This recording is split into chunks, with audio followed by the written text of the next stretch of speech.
तर उन्हाळ्यापूर्वीच कोल्हापुरात पाणी टंचाईची समस्या निर्माण झाली आहे। शेतीच्या पाण्याला उद्यापासून उपसा बंदी लागू करण्यात आली आहे। तर चिकोत्रा खोऱ्यामध्ये मे महिन्यापर्यंत प्रत्येक महिन्यात एकूण 9 दिवस उपास बंदी लागू करण्यात आली। शिरूर तालुक्याच्या पश्चिम पट्ट्यातील पाबळ, कान्हूर, मेसाई या गावांमध्ये डिसेंबरमध्येच पाण्याची पातळी खालावली आहे। विहिरी, नाले आणि बंधारे हे कोरडे पडलेत। तर रब्बी हंगामातील कांदा, ज्वारी ही पिकं जळू लागली आहेत। बीड वडवणी रेल्वे मार्गावर इंजिन चाचणी होणार असून त्यानंतर 10 आणि 11 डिसेंबरला CRS तपासणी आणि स्पीड रेल्वे चाचण्या या पूर्ण होतील। अहिल्यानगर बीड रेल्वे मार्ग पूर्ण झाल्यानंतर आता बीड परळी रेल्वे मार्गाचं काम सुरू झालंय। इचलकरंजी शहरातील झेंडा चौक परिसरामध्ये प्रसिद्ध कॅफे अड्डावर निर्भया पथकाने अचानक कारवाई केली आणि मोठा गैरप्रकार उघडकीस आला। निर्भया पथकाने तोतया ग्राहक बनून कॅफेमध्ये प्रवेश केला आणि त्यानंतर कॅफेमध्ये अश्लील चाळे सुरू असल्याचं उघड झालंय। छत्रपती संभाजीनगरमध्ये शिवसेना उबाठा पक्षाकडून सुपारी हनुमान मंदिरामध्ये महाआरती करण्यात आली। दक्षिणमुखी हनुमान मंदिरामध्ये भाजपच्या वतीने तर पदमपुरा येथे श्रीराम मंदिरामध्ये शिवसेनेच्या वतीने महाआरती करण्यात आली। आजच्या दिवशी बाबरी मशीद पाडण्यात आल्याने महाआरती करण्यात आली। अभिनेत्री मेघा कौरचा कारवरील स्टंटचा व्हिडिओ समोर आलाय। मुंबईच्या अंधेरीमध्ये स्टंटबाजीचा प्रकार घडला असून पोलिसांकडून कारवाई केली जात आहे। कोल्हापूर जिल्ह्यातील उजळाई वाडीमध्ये शेजाऱ्याच्या छतावर गेलेला चेंडू आणण्यासाठी गेलेल्या 13 वर्षीय शाळकरी मुलाला विजेचा धक्का लागलाय। विद्युत वाहिनीच्या संपर्कात आल्याने विजेचा धक्का लागून या मुलाचा मृत्यू झालाय। नागपूरच्या लॉ कॉलेज परिसरामध्ये शिवशाही बस आणि शाळेच्या बसची धडक झाली। या अपघातामध्ये बसचं नुकसान झालं असून बसमध्ये विद्यार्थी नव्हते, त्यामुळे मोठा अनर्थ टळला। लोणावळ्याच्या टायगर पॉइंटवर भीषण अपघात झालाय। कार आणि डंपरची समोरासमोर धडक झाल्याने कारमधील दोघांचा जागीच मृत्यू झालाय। पालघर जिल्ह्यातील पाली इथे आदिवासी कुणबी समाजाच्या अस्तित्वासाठी भूमिपुत्रांनी एल्गार संघर्ष सभेचं आयोजन केलं होतं। शेतकऱ्यांना भूमिहीन करणाऱ्या आणि पर्यावरणाला हानी पोहोचवणाऱ्या प्रकल्पाला यावेळी विरोध करण्यात आलाय। सोमवारपासून नागपुरामध्ये हिवाळी अधिवेशन सुरू होणार आहे। पहिल्याच दिवशी हजारो कोटींच्या पुरवणी मागण्या या सादर होणार आहेत। अधिवेशनामध्ये एकूण 11 विधेयकं, 6 अध्यादेश तर 5 नवीन विधेयकं पटलावर ठेवण्यात येणार आहेत। फक्त 7 दिवसांचं अधिवेशन असल्यानं पहिल्यांदाच शनिवार, रविवार देखील कामकाज चालू असणार। राष्ट्रवादी शरद पवार पक्षाचे पुणे शहराध्यक्ष प्रशांत जगताप यांनी शरद पवार यांची भेट घेतली आहे। पुणे महानगरपालिका निवडणुकीमध्ये दोन्ही राष्ट्रवादीच्या युतीला जगतापांनी विरोध केलाय, त्यामुळे प्रशांत जगताप नाराज असल्याची चर्चा आहे। या पार्श्वभूमीवर शरद पवारांनी प्रशांत जगतापांना भेटायला बोलवलं। त्यानंतर प्रशांत जगताप नाराज असल्याची देखील चर्चा सुरू होती। तर शरद पवार यांनी त्यामुळेच प्रशांत जगताप यांना भेटीसाठी बोलवलेलं। केंद्रीय अर्थमंत्री निर्मला सीतारामन यांनी नुकतंच लोकसभेमध्ये आरोग्य सुरक्षेपासून राष्ट्रीय सुरक्षा उपकर विधेयक 2025 सादर केलं आणि एक महत्त्वपूर्ण आर्थिक सुधारणा केली। हा नवीन उपकर केवळ पान मसाला, गुटखा आणि अधिसूचित केलेल्या इतर हानिकारक उत्पादनांवर लावला जाणार आहे। त्यामुळे पीठ किंवा डाळ किंवा इतर कोणत्याही जीवनावश्यक वस्तूंच्या किमती या वाढणार नाहीत, अशी ग्वाही अर्थमंत्र्यांनी दिली आहे। पंतप्रधान नरेंद्र मोदी आणि रशियाचे राष्ट्राध्यक्ष पुतीन यांच्यात द्विपक्षीय चर्चा झाली। आरोग्य, शिक्षणासंदर्भात भारत आणि रशियामध्ये करार झाले।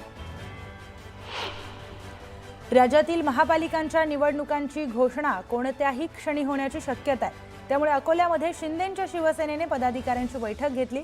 या बैठकीमध्ये आगामी निवडणुकांबाबत चर्चा झाली।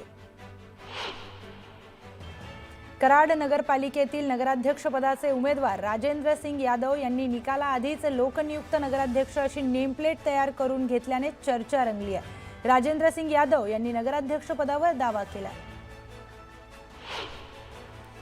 शिवसेनेच्या वतीने अकोला जिल्हा संपर्क प्रमुख पदाची जबाबदारी अभिजित अडसूळ यांच्याकडे सोपवण्यात आली।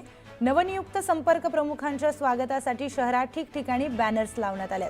मात्र या बॅनरवरून पक्षाचे ज्येष्ठ नेते गोपीकिशन बजोरिया यांचा फोटो गायब असल्याने चर्चा सुरू झाली आहे।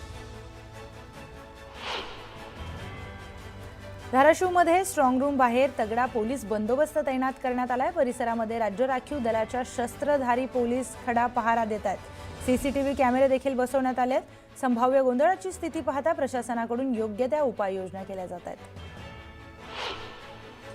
एरंडोल नगर परिषदेतील ईव्हीएम मशीनची सुरक्षितता राखण्यासाठी मसावद रोडवरील एका महाविद्यालयामध्ये गोडाऊन तयार करण्यात आले। मात्र गोडाऊन बाहेरील सीसीटीव्ही बंद असल्याने ईव्हीएमच्या सुरक्षिततेबाबत प्रश्नचिन्ह निर्माण झाले। दरम्यान उमेदवारांनी घटनास्थळी धाव घेत अधिकाऱ्यांना जाब विचारला। मावळचे आमदार सुनील शेळके यांनी पीएमआरडीएचे आयुक्त योगेश म्हसे यांच्यासोबत मावळ तालुक्यातील विविध विकास प्रकल्पांचा आढावा घेतला। मंजूर आणि निविदा प्रक्रिया पूर्ण झालेल्या सर्व कामांना तात्काळ सुरुवात करावी अशा सूचना त्यांनी दिल्या। शालार्थ आयडी घोटाळा प्रकरणातील अधिकारी अटकेत असून चौकशीसाठी एसआयटी स्थापन करण्यात आली आहे। समितीला 3 महिन्यांची मुदतवाढ दिली। तर कोल्हापूरमध्येही टीईटी पेपर फुटी प्रकरणी कडक कारवाई करण्यात आल्याची माहिती दादा भुसेंनी दिली आहे।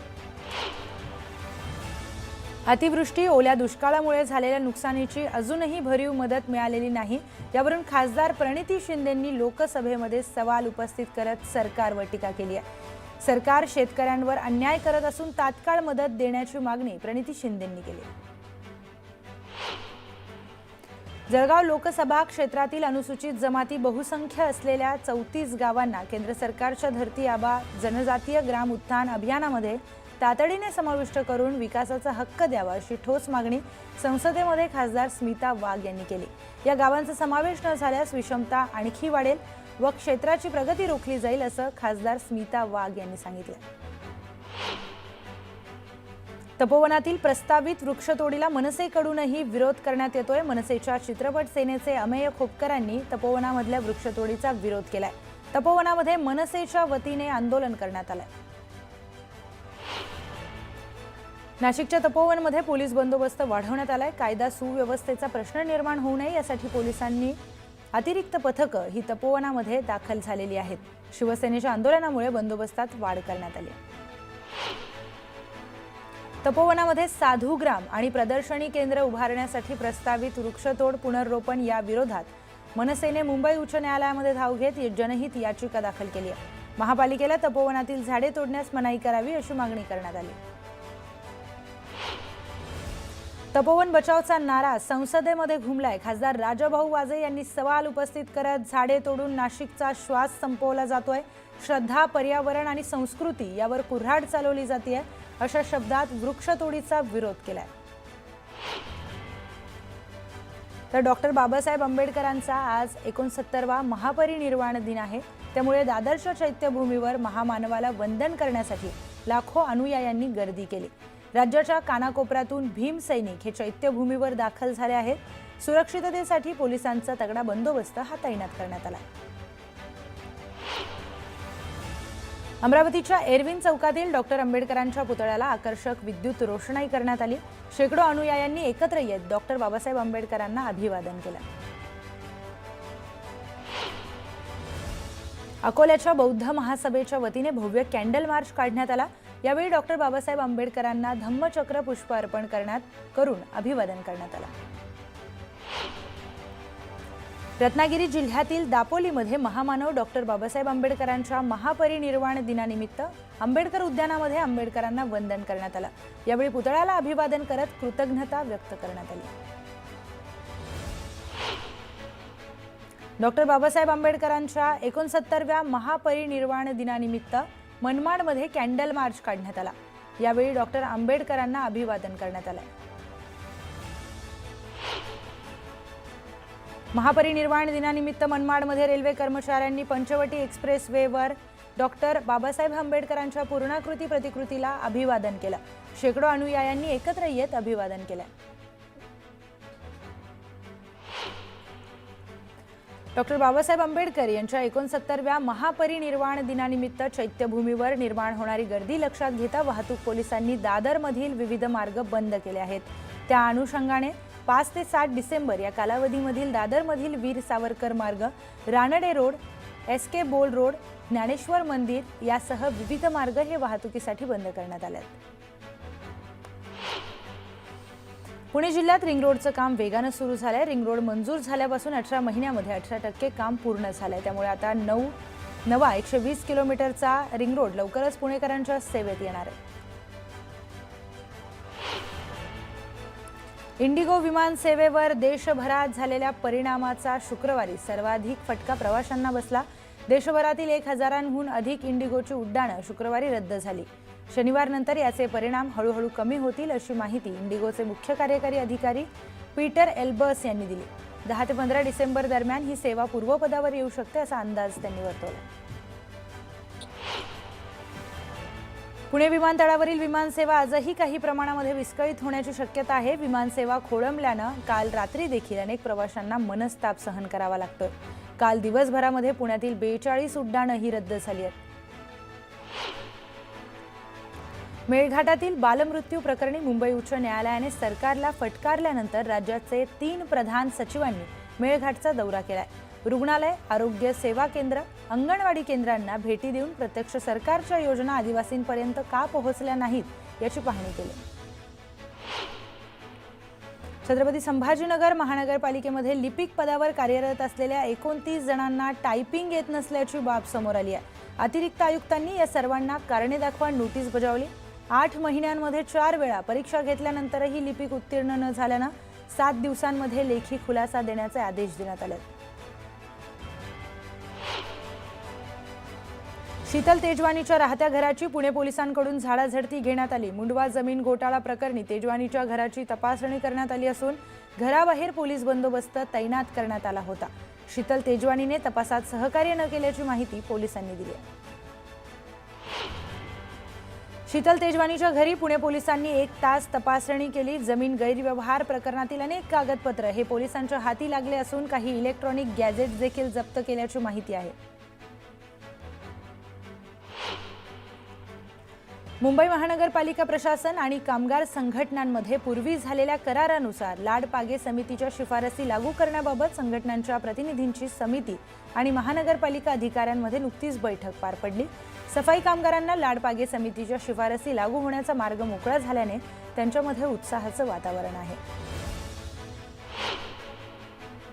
मुंबई महानगरपालिकेतर्फे दरवर्षी यंदा कुटुंब कल्याण कार्यक्रमाअंतर्गत आयोजित केलेल्या पुरुष नसबंदी पंधरवाड्याला अत्यल्प प्रतिसाद मिळालाय। यंदाच्या पुरुष नसबंदी पंधरवाड्यामध्ये अवघ्या 24 पुरुषांची नसबंदी करण्यात आली। दरम्यान यापूर्वी आयोजित करण्यात आलेल्या पुरुष नसबंदी पंधरवाड्यात 2023 मध्ये 20, 2024 मध्ये 18 पुरुषांची नसबंदी करण्यात आलेली। तर सेंट जॉर्ज रुग्णालयामध्ये येत्या 15 दिवसांमध्ये यकृत बाह्यरुग्ण विभाग सुरू करण्यात येणार असून रुग्णालयामध्ये शस्त्रक्रिया देखील करण्यात येणार आहेत। त्यामुळे राज्य सरकारच्या रुग्णालयांमध्ये प्रथमच यकृतासंदर्भातील उपचार मिळण्याची स्वतंत्र सुविधा ही उपलब्ध होणार आहे। उरणसह आसपासच्या भागातील लोकांकडून सातत्याने लोकल फेरा वाढवण्याची मागणी केली जात होती। नवी मुंबईकरांनी राज्य सरकार व केंद्र सरकारकडे सातत्याने या संदर्भात मागणी केली। मुख्यमंत्री देवेंद्र फडणवीस यांनी देखील केंद्र सरकारकडे या मागणी संदर्भात पाठपुरावा केला होता। त्यास यश मिळालं असून रेल्वे मंत्रालयाने ही मागणी मान्य केली। भारतीय रिझर्व्ह बँकेने रेपो दरात पुन्हा एकदा 0.25% कपात केली असून वर्षभरातील ही चौथी कपात आहे। त्यामुळे गृह आणि वाहन कर्जाचे EMI कमी होणार असून कर्ज आणखी स्वस्त होणार आहे। FD वरील व्याजदर वाढल्याने बँक ग्राहकांना मोठा फायदा होणार आहे। RBIने देशभरातील बँकांसाठी बचत खात्यांवरील व्याजदरांशी FD व चालू खात्यासंबंधित नवे नियम जारी केले आहेत। त्यानुसार बँकांना बचत खात्यातील 1 लाख रुपयांपर्यंतच्या रकमेवर समान दराने व्याज द्यावे लागणार आहे। खात्यातील रक्कम 1 लाख रुपयांपेक्षा जास्त असल्यास वेगळे व्याजदर लागू करता येतील।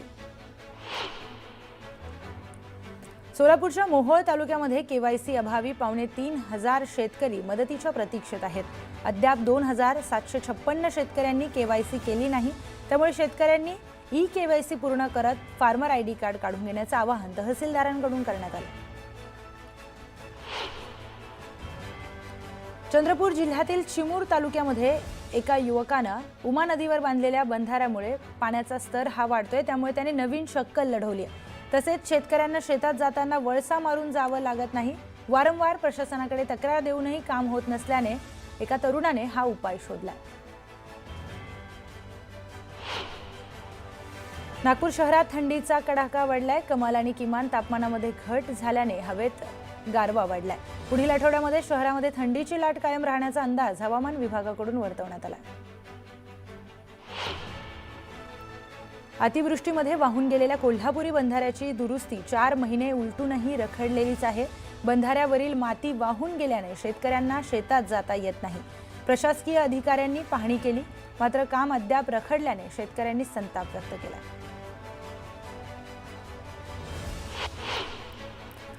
छत्रपती संभाजीनगर जिल्ह्याच्या ग्रामीण भागात मागील आठवड्यापासून थंडीचा जोर अधिकच वाढलाय। शहरापेक्षा ग्रामीण भागामध्ये थंडीचा जोर अधिक आहे, त्यामुळे उबदार कपड्यांच्या मागणीमध्ये वाढ झाली आहे। हिंगोलीच्या वसमत तालुक्यामध्ये खत उपलब्ध असूनही शेतकऱ्यांना मिळत नसल्याचा प्रकार समोर आलाय। दरम्यान कृषी विभागाने वसमत शहरातील कृषी केंद्राची पाहणी केली, त्यावेळी त्या शेतकऱ्यांच्या उपस्थितीत पंचनामा करण्यात आला। सांगली जिल्हा परिषदेच्या प्राथमिक शिक्षण विभागाची चौकशी करा, अन्यथा बेमुदत उपोषण करू असा इशारा स्वाभिमानी स्वराज्य सेनेने दिलाय। जिल्हा परिषदेतील प्राथमिक शिक्षण विभागातल्या शिक्षणाधिकाऱ्यांच्या विरोधामध्ये अनेक तक्रारी आणि भ्रष्टाचाराचे आरोप करण्यात आले। पंढरपूर गुहागर रस्त्याच्या रुंदीकरणाचं काम शेतकऱ्यांनी बंद पाडलं। भूसंपादनानंतरही मोबदला न मिळाल्याने उंब्रज आणि शिवडे येथील शेतकऱ्यांनी आक्रमक पवित्रा घेतला आणि अधिकाऱ्यांना घेराव घातला। 18 राज्यामध्ये अनुसूचित जाती प्रवर्गात असलेल्या परीट धोबी समाजाच्या प्रलंबित प्रश्नांसाठी परीट धोबी समाज बांधव आक्रमक झाल्याचं पाहायला मिळालं। परीट धोबी समाजासाठी महामंडळाची स्थापना करावी या मागणीसाठी 8 डिसेंबर रोजी चंद्रपुरातील परीट धोबी समाजाच्या वतीने आंदोलन करण्यात येणार आहे।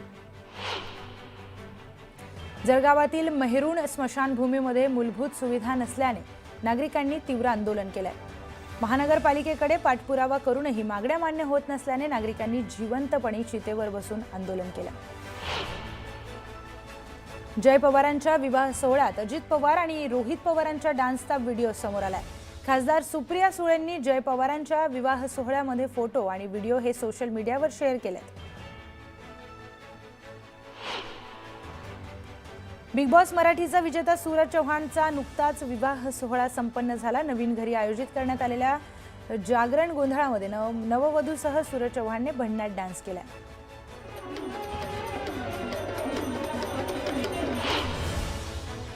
तळेगाव दाभाडेमध्ये अखिल भारतीय श्री स्वामी समर्थ गुरुपीठ दिंडोरी यांच्या वतीने गुरुचरित्र पारायण सप्ताहाचं आयोजन करण्यात आलं।